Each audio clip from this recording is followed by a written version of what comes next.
Boa noite, queridos. Vamos para a nossa última parte desse seminário, ou desse estudo, dessa série, desse processo de mudança no nosso interior. Essa é a parte mais especial, é aquela que diz respeito daquilo que Deus pode fazer no nosso interior, como Deus age nesse processo de transformação, como Ele é necessário para todo aquele que quer mudar. Então eu queria ler para você esse texto. Novamente, antes de ler o texto, eu queria te lembrar de baixar o e-book desse estudo, se você quiser se aprofundar e ter todos esses textos ali citados na nossa página. A descrição está no link do vídeo e você pode adquirir o nosso e-book gratuitamente. Diz a Bíblia em Ezequiel, capítulo 36, 25, o seguinte: então aspergirei água pura sobre vós, e ficareis purificados de todas as vossas imundícies, e de todos os vossos ídolos vos purificarei. Dar-vos-ei coração novo, e porei dentro de vós espírito novo. Tirarei de vós o coração de pedra, e vos darei um coração de carne. Porei dentro de vós o meu espírito, e farei que andeis nos meus estatutos, guardeis os meus juízos e os observeis. Habitareis na terra que eu dei a vossos pais, vós sereis o meu povo, e eu serei o vosso Deus. Livrar-vos-ei de todas as vossas imundícies, e farei vir o trigo, e o multiplicarei, e não trarei fome sobre vós. Multiplicarei o fruto das árvores, e a novidade do campo, para que jamais recebais o opróbrio da fome entre as nações. Até aqui. Um novo coração. Sensacional.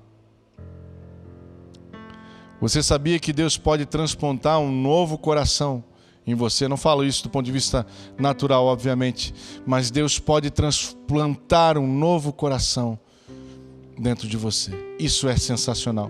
Eu passei a minha vida dizendo que pessoas de caráter ruim nunca são transformadas, elas continuam sendo o que são, né? Essa crença determinista. Mas o meu Deus pode me dar um novo coração. Ele pode dar um novo coração para você. Esse texto é lindo. Ele fala de uma promessa de Deus, onde Ele pegaria o seu povo, nós, a sua igreja, tiraria um coração de pedra, ou seja, um coração duro, que não sente, que não é capaz de dividir os seus segredos. Ele tiraria esse coração e colocaria um coração novo. Um coração que fosse aberto a receber o seu Espírito, e uma vez recebendo o seu Espírito, faria com que nós andássemos os seus estatutos, guardasse os seus juízos e observasse os seus princípios. E aí é uma consequência disso tudo.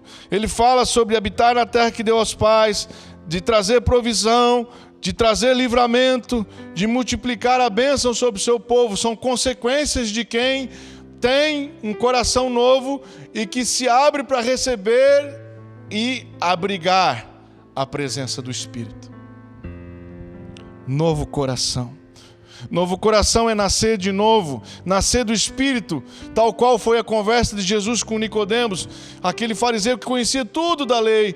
Jesus olhou para ele e falou: Nicodemos, você precisa nascer de novo, nascer do Espírito, ou seja, tem que entrar um novo coração que Deus tem que transplantar aí. Não basta só saber as coisas, não basta só saber o que fazer, não basta só ter disciplina para mudar, ser esforçado, não basta ter entendimento que precisa evoluir, precisa se abrir uma porta para que Deus possa entrar e fazer o milagre.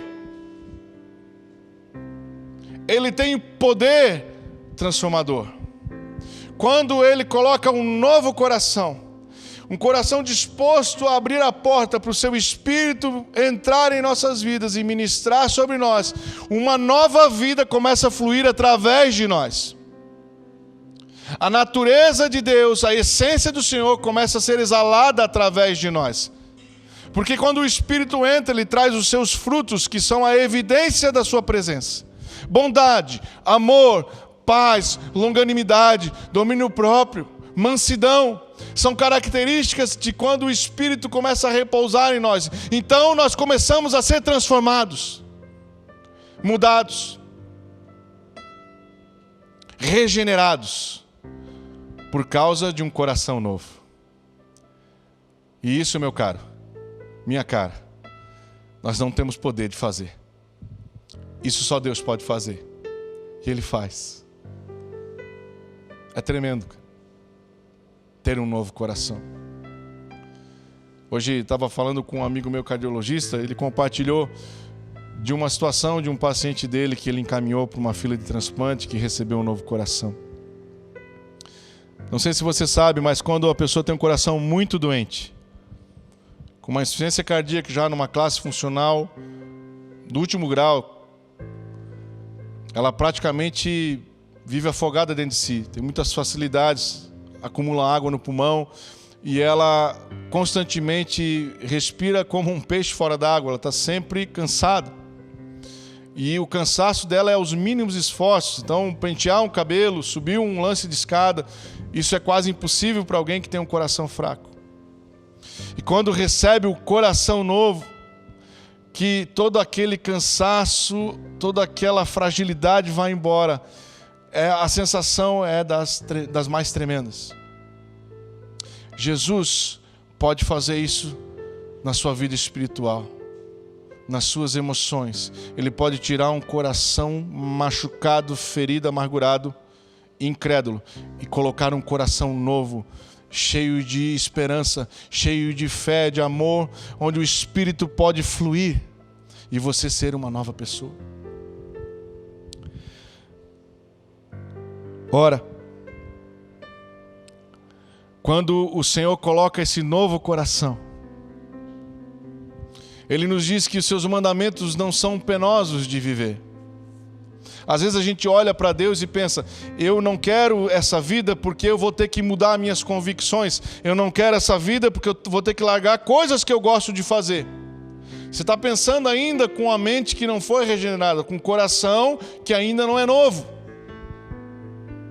Mas a Bíblia diz que por causa desse coração novo, por causa do Espírito derramado, lá em Filipenses 2,13, Ele efetua em vocês tanto o querer quanto o realizar de acordo com sua boa vontade. Para muitos é inalcançável mudar, para Deus tudo é possível.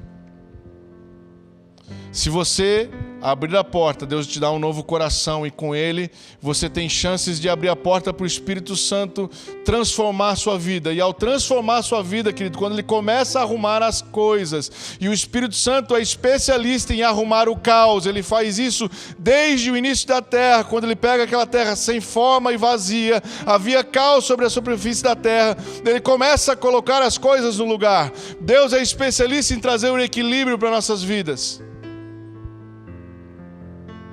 E aí o Espírito Santo, ele começa a operar novos sonhos, novos sentimentos, um novo querer e um novo jeito de fazer as coisas. Nós começamos a fluir a natureza de Deus, que é o sonho perfeito dele para nós.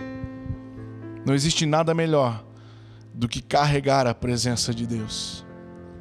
Porque na presença de Deus, a plenitude de vida, de nada sentimos falta, nós não conseguimos viver uma vida medíocre, nós não conseguimos viver uma vida de pecado, o temor se apodera do nosso coração, nós somos nova criatura, tudo se faz novo, o resto fica para trás. E a gente precisa entender como Deus nos olha, o olhar do Pai sobre nós. Às vezes a gente acha que Deus é uma pessoa tirana que está pronto para nos castigar a qualquer momento de qualquer erro que a gente faça. Que Deus vai responder na mesma moeda exatamente no mesmo momento que nós errarmos. Às vezes Deus para muitas pessoas é inacessível, é como um senhor feudal, a qual eu tenho que me dirigir a Ele com palavras bonitas de português, com uma certa postura. Mas Deus, antes de qualquer coisa, Ele é Pai e Ele nos anseia ver como crianças em seu reino. Ele quer cuidar de nós, quer que nós sejamos dependentes dEle. A Bíblia diz em Lucas capítulo 15, lá naquela parábola do filho pródigo, você se lembra? Lá da primeira parte, lá no versículo 21, na continuidade daquela parábola, ele diz, o filho pródigo, né? Pai, eu pequei contra o céu e contra ti. Eu não sou mais digno de ser chamado teu filho, mas Pai, Mas o pai disse aos seus servos: depressa, tragam a melhor roupa, vistam nele, coloquem um anel no seu dedo, calçados nos seus pés, tragam um novilho gordo e matem-no. Vamos fazer uma festa e comemorar, porque este filho estava morto e voltou à vida, estava perdido e foi achado. E começaram a festejar. Deus nos ama. Deus é amor. Jesus foi a revolução do amor. Esse é o primeiro olhar de Deus sobre nós, o olhar de amor, o olhar de pai sobre um filho. Quando Jesus se batiza, ele fala: a voz que vem do céu diz: esse é meu filho amado em quem me comprazo, eu tenho alegria nele, não por aquilo que ele faz, mas porque é meu filho. E esse filho pediu a herança, gastou, cometeu todo tipo de erro, e ele volta ao seu pai arrependido, e o pai na mesma hora restitui, recebe e abraça aquele filho, porque ele estava perdido e foi encontrado de novo. Esse é o olhar de Deus sobre nós. O Senhor é Deus resgatador, é Deus que nos ama, é Deus que começa a boa obra e completa. Em Isaías 49, a Bíblia diz que ainda que uma mãe esqueça do filho a quem dá de amamentar, imagina o maior vínculo que uma mãe tem com o filho na hora de dar o seu leite, querido. Porque acabou de ter aquela criança que foi gerada 9 meses no seu ventre, e você pega aquela criança no colo, quem é mãe aqui sabe da sensação. E aí essa criança começa a amamentar, e de repente os olhos dessa criança fitam nos olhos da mãe, e se cria um vínculo que é talvez a expressão maior do amor que a gente conhece do ponto de vista natural. Mas a Bíblia diz que ainda que uma mãe nessa condição esqueça dos seus filhos, Deus todavia jamais nos esquecerá e nos abandonará.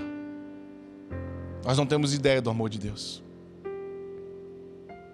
Você acha que o Deus que te chama à perfeição, que te chama a mudanças, não vai ser junto contigo para fazer esse processo, querido?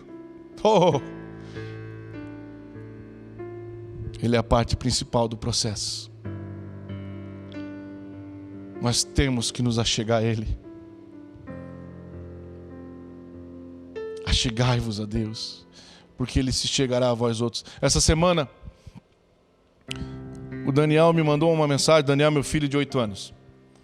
Ele me mandou uma mensagem no Instagram da minha esposa, porque eles estão fazendo aulas em casa. Ele usa o iPad para fazer a aula. E o iPad da minha esposa, e aí tem o Instagram dela ali. E esses dias ele ficou com muita dor de cabeça. Ele ficou assim essa semana, teve uns dias de dor de cabeça, porque agora está tendo muito tempo de tela com esses estudos e tudo mais. E era umas 15:45 mais ou menos da tarde, eu tinha acabado de almoçar, e de repente eu recebi uma mensagem, pipocou ali no Instagram uma mensagem da minha esposa. Eu fui ver, era o Daniel escrevendo: pai, estou com muita dor de cabeça, estou muito dodói, por favor vem para casa, vem me ajudar. E botou um monte de emoji de carinha triste, chorando e tal. Eu nem sabia que ele sabia fazer isso. E ele ainda gravou um áudio ainda, aquela voz embargada de choro. E aí eu liguei para ele, consegui falar com ele, falei: filho, aguenta um pouquinho. A mãe deu uma saída rápida, ele estava com a Lisa, que trabalha lá em casa. A mãe já está chegando, ela só foi levar um negócio na prefeitura, já está chegando. E vai medicar você, vai ficar tudo certo. E daqui a pouco ele mandou uma mensagem de novo: pai, eu não aguento mais, não sei o quê. E aí eu escrevi para ele: que tal, filho, você ir lá agora no altar, pedir para Jesus tirar essa dor de cabeça? Eu escrevi para ele no Instagram. Daqui a pouco ele me respondeu dizendo: pai, eu fiz isso e melhorou a minha dor de cabeça. Obrigado pela dica. Fica a dica, meu irmão. Vai para Deus. Há um mundo de poder te esperando. A força mais poderosa da terra tem um trono de graça com os olhares sobre você o tempo inteiro. Um Deus que não dorme nem cochila, que ama você e que está disponível a fazer qualquer coisa por você. Não negou o próprio filho por amor a você. Você precisa ter o entendimento de como Deus te olha. Da mesma forma, quando o meu filho compartilhou aquilo e meu coração se rasgou, a minha vontade era largar tudo que eu estava fazendo para ir lá socorrer ele. Foi o mais interessante. Pedir a ele a ir até o Pai, cujas fontes de graça são inesgotáveis. Nesse processo, querido, de transformação, dores e sofrimentos fazem parte. Não existe nenhuma escola mais poderosa que a escola do sofrimento. Jesus foi chamado homem de dores. A Bíblia diz que nós não temos um sumo sacerdote que não possa se compadecer das nossas lutas, porque Jesus sabe o que é passar por todo tipo de sofrimento que se imagina. Sabe traição, sabe o que é solidão, sabe o que é passar fome, sabe o que é ser humilhado, sabe o que é sentir dor física, o que você possa imaginar. Jesus passou, homem de dores. E aqui, em Oséias, no capítulo 2, há um trecho da palavra de Deus que se referia ao povo de Deus. Deus estava falando ao seu povo: portanto, eis que eu a atrairei. Atrairei quem? A minha noiva, a minha igreja, o meu povo. E a levarei para o deserto, e lhe falarei ao coração, e lhe darei dali as suas vinhas, e o vale de Acor por porta de esperança. Ela será obsequiosa como nos dias da sua mocidade, e como no dia em que subiu da terra do Egito. Estamos falando de um Deus que muitas vezes no meio do teu sofrimento Ele te leva para dar uma passeada no deserto, querido. O que é o deserto na simbologia bíblica? É um lugar de escassez, de sofrimento, de falta de recursos. Todos nós já passamos por deserto. Talvez você esteja passando por um deserto, mas no deserto, no lugar do sofrimento, Deus trata o nosso coração. No deserto, no sofrimento, nosso coração fica humilde e se abre para novas possibilidades, especialmente para Deus entrar. E aqui ele diz que ele atrai sua noiva no deserto e faz do vale de Acor. O vale de Acor significa vale de tribulação, uma porta de esperança. Uau! No meio da tua dor e sofrimento, no meio das tuas tribulações, o Senhor vai te trabalhar, querido. Ele vai trabalhar o seu coração, vai abrir sua mente, vai abrir a sua vida, vai fazer você reconhecer os seus erros, vai trabalhar, vai limpar você, e isso vai te trazer esperança. Deus vai te apontar caminhos.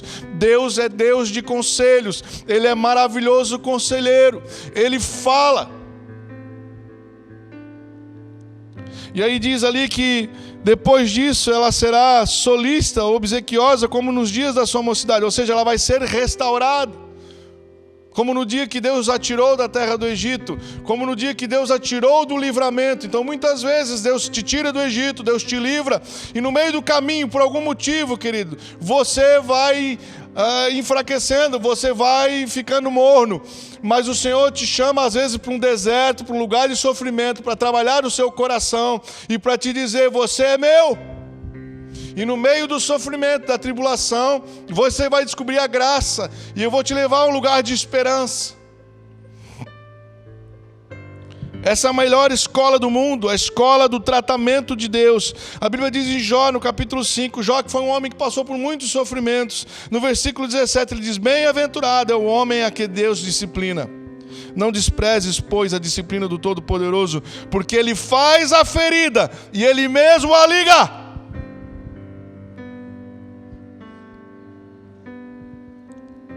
O que seria de nós médicos se não fosse a dor do paciente?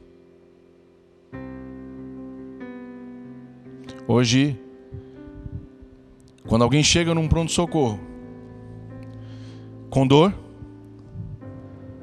o local da dor me indica uma possibilidade de diagnóstico. Existe um livro chamado A Dádiva da Dor, do Philip Yancey, onde ele descreve o sofrimento de pessoas leprosas no interior da África, porque o leproso ele perde a sua sensibilidade neurológica periférica, então ele não sente dor. Ele pode queimar sua mão aqui, se aqui tiver uma superfície quente, porque ele não vai saber. Ele pode fazer lesões de 3º grau na sua mão, ele não vai saber. Então muitos desses leprosos são mutilados porque eles não sentem dor. A dor é o indicativo de onde está a doença. Deus faz a ferida e Ele mesmo a cura. Às vezes Deus te leva para um deserto para expor as tuas dores, para expor as tuas moléstias, querido, para que aí sim Ele possa tratar a sua ferida e te curar. O processo de transformação, de mudança, passa por cura também. Há uma eterna guerra no nosso interior.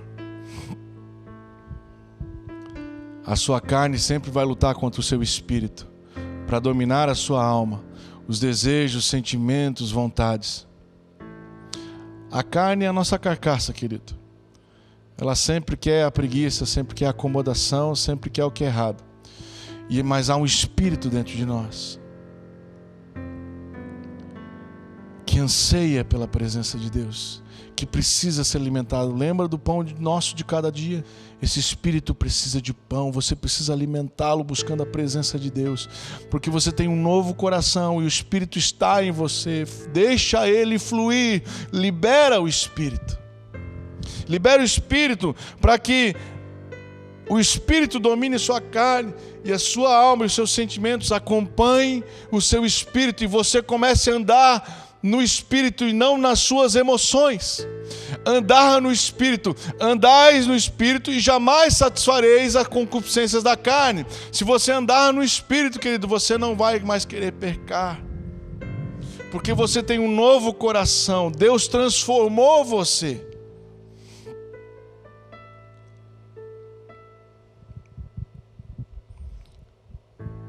Não é fácil. A guerra, ela vai ser por toda a eternidade, querido. Até o dia que nós recolhemos, porque esse mundo jaz no maligno, nós vamos travar essa batalha. O apóstolo Paulo, em Romanos capítulo 7, ele diz: porque no tocante ao homem interior, tenho prazer na lei de Deus, mas vejo nos meus membros outra lei, guerreando contra a lei da minha mente, me faz prisioneiro da lei do pecado, que está nos meus membros. Desaventurado homem que eu sou, quem me livrará do corpo dessa morte? Aí vem a dica. Graças a Deus por Jesus Cristo, nosso Senhor, de maneira que eu de mim mesmo com a mente sou escravo da lei de Deus, mas segundo a carne, lei do pecado. Querido, Jesus é o fiel da balança. Graças a Ele, o nosso espírito se renova de dia em dia e nós somos fortalecidos pelo poder de Deus para continuar, para sermos constantes, para não abortarmos um processo no meio do caminho. Você viu todas as responsabilidades que você tem, mas eu te digo que a maior delas é você vir para Deus, porque Ele tem o poder. Você precisa vir para Ele todos os dias.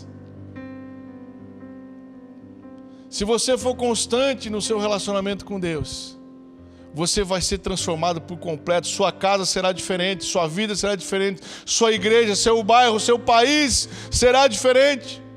O mundo será impactado pela sua vida. Nessa luta, nós temos que resistir. A Bíblia fala sobre a nossa resistência. O apóstolo Paulo fala lá em Hebreus que na luta contra o nosso próprio pecado, nós temos que resistir até o sangue. Tem que haver um esforço, nós não podemos vender a nossa vida de qualquer jeito, nós não podemos abandonar a nossa intimidade com Deus, que custa tão caro, que é tão especial, a nossa aliança com o Senhor, por causa de pecado, por causa de tentações que nós cedemos com facilidade, porque nós não temos constância nem disciplina e porque nós não nos acheguemos a Deus. Não há mais espaço para isso. Os tempos mudaram, querido. Os tempos mudaram. Durante esse estudo nós falamos lá no começo que a voz que clama do deserto estava preparando o caminho do Senhor. Pois é, o Senhor já veio, mas está muito perto de Ele voltar de novo. Nós temos vivido tempos de fim, daquilo que nós cremos na palavra de Deus. Tudo está muito fiel ao que já foi profetizado. Não há mais tempo de andarmos conforme a nossa força, de andarmos nos nossos desejos.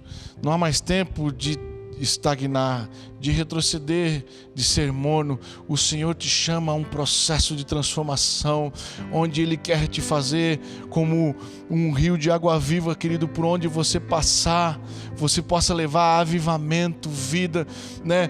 Dar aos outros, se doar pelos outros. Este é o teu tempo. O Senhor quer te fazer não só alguém que é uma fonte na sua própria vida, na sua casa, mas uma fonte na vida dos outros. O Senhor não tem para você uma vida de escravidão em si mesmo. Estes são dias de transformação. O teu Senhor é um jardineiro. Quando Ele ressuscita no terceiro dia, depois da sua morte e crucificação, a primeira que eu viu Ele como um jardineiro. Jesus Cristo é o jardineiro da nossa vida. O jardim é um organismo vivo. Tudo é muito dinâmico num jardim. As plantas são vivas, elas precisam de água na medida certa, de sol no tempo certo. Elas precisam de proteção no tempo de tempestade, de mau tempo. Elas precisam também de exposição à luz. Você não pode dar água demais a algumas plantas, outras precisam de mais água, outras precisam de certos nutrientes. O jardim é um conjunto vivo extremamente complexo, assim como eu e você. Ele é o teu jardineiro, que quer cuidar, regar você. Ele é o nosso jardineiro, que poda as nossas plantas, que arranca as ervas daninhas, que poda as folhas que cresceram demais e estão atrapalhando. Jesus quer ser o jardineiro da sua vida. Só que a obra que Ele começa, Ele tem que continuar até o fim. Porque um jardim sempre vai precisar de cuidado. Senão as plantas morrem. E eu quero finalizar, querido, te dizendo o seguinte: recomece quantas vezes for necessário. Não desista. A Bíblia diz em Provérbios 24:16: porque 7 vezes cairá o justo e se levantará, mas os perversos serão derribados pela calamidade. Querido, não importa quantas vezes você cair no seu processo de mudança e transformação, o importante é nunca ficar no chão. Levante-se. Levante-se, guerreiro. 7 vezes você pode cair, mas 7 vezes você vai se levantar. 100 vezes você pode cair, 100 vezes você pode levantar. Nunca desista. Nesse processo, muitas vezes os seus pés vão oscilar. É por isso que a Bíblia diz: firmai os vossos joelhos trementes. Firme o seu caminhar, porque é comum nós oscilarmos. Mas aquele que começou a boa obra vai completar.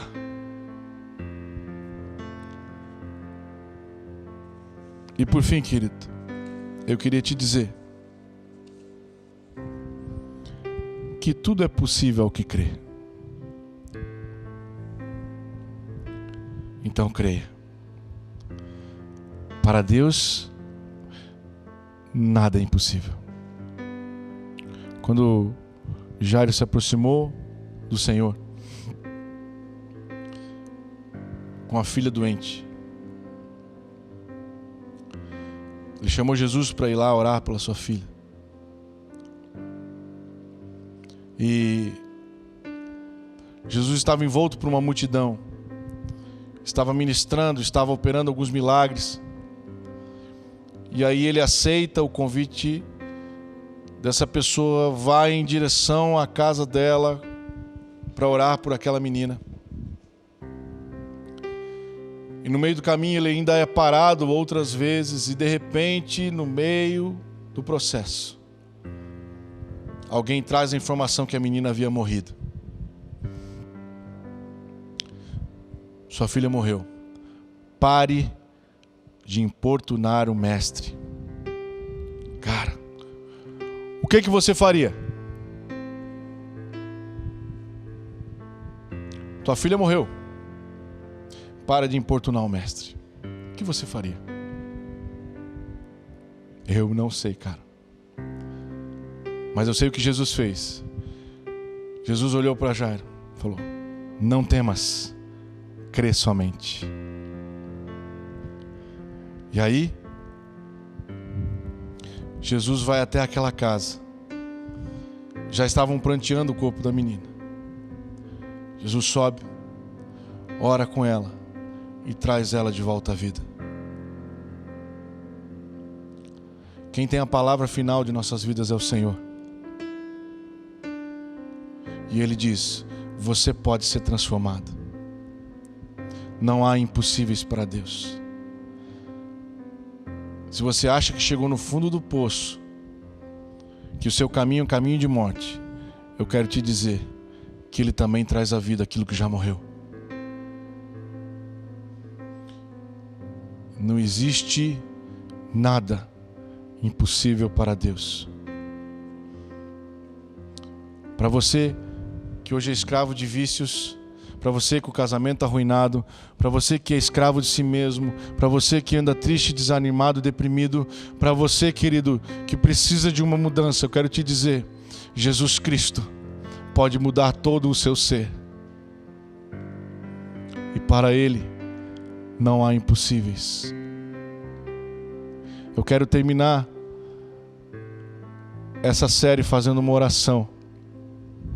E eu creio que o poder de Deus está sobre você agora, para você começar esse processo, para você continuar esse processo, para que o Senhor faça um milagre na sua vida, para que você seja transformado e viva os sonhos que Ele tem para você. Feche os seus olhos. Senhor Jesus, eu quero entregar cada vida que acompanhou esse processo, que acompanhou essa série, que acompanhou esse estudo. Eu sei que o Senhor não respeita tempos ou lugares, porque Tu és onipresente, onipotente, onisciente, não há limites para Ti. Então eu quero profetizar que cada vida que vai ouvir essas palavras, que essas vidas que foram ministradas através de um vídeo, Pai, ou de uma apostila, elas estarão agora na Tua companhia. Espírito Santo, entra em cada coração que se abriu para Ti e começa a colocar as coisas no lugar. Começa a gerar um arrependimento genuíno, um anseio, uma fome por Ti. Espírito Santo, entra em cada coração e os transforma, os faz uma nova criatura. Dá aos Teus filhos um novo coração. E transforma e muda as suas vidas. Eu quero profetizar restauração da intimidade contigo, restauração dos propósitos de Deus, restauração de casamentos, restauração de relacionamento de pais e filhos, restauração, Senhor, de santidade, de mente e de coração, restauração, Senhor, de um corpo limpo, livre de vícios e maus pensamentos. Senhor, em nome de Jesus, eu quero profetizar que o Teu rio vai fluir por onde essa voz chegar, e esse irmão e essa irmã que vão receber essa palavra serão transformados pelo Teu poder, porque teu é o reino, o poder e a glória para sempre. E a nossa esperança e nossa expectativa está em Ti. Que Deus te abençoe, querido. Que a presença do Senhor seja a tua companhia. Ande com Ele, caminhe com Ele e deixe ser transformado pelo Senhor. Faça a sua parte, Deus fará dele. Deus te abençoe. Amo você.